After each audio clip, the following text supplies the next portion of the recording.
Bonjour, c'est Roger Lannoy, président d'Anthony Robbins Promotion et co-créateur du programme Liberté financière absolue. Une question qu'on me pose très souvent également, c'est mais combien de temps est-ce qu'il faut? Combien de temps est-ce qu'il faut pour atteindre l'indépendance financière?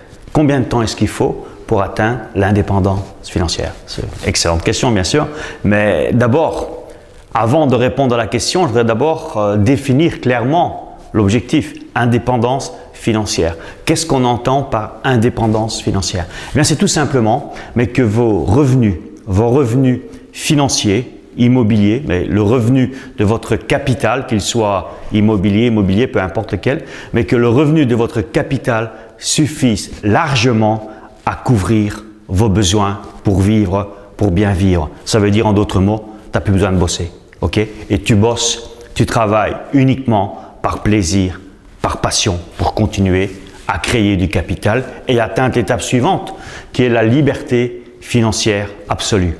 Alors pour répondre à la question, eh bien, ça dépend de plusieurs facteurs. Quels sont les facteurs qui vont intervenir justement dans le timing, dans le temps que tu auras besoin pour atteindre cette indépendance financière? Eh bien, c'est simple. D'abord, tu as ton capital de départ.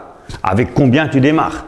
Ça, c'est le premier point. Deuxième point également important, mais c'est combien pour toi? Pour certains, c'est générer 5 000 € par mois, d'autres c'est 10 000, d'autres c'est 20 000.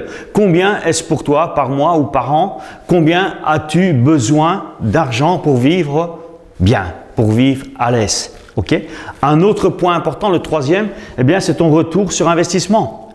Qu'est-ce que tu vas faire comme performance? Si tu fais du 3% par an, du 5, du 10, du 15 ou du 20% annuel, eh bien, ça va complètement changer justement le timing.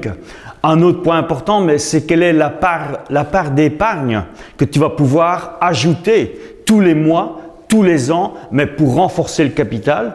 Et en renforçant le capital, qu'est-ce que tu vas faire? En travaillant bien aussi le retour sur investissement, donc l'intérêt que tu vas retirer de ce capital, eh bien, ça va évidemment influencer le timing.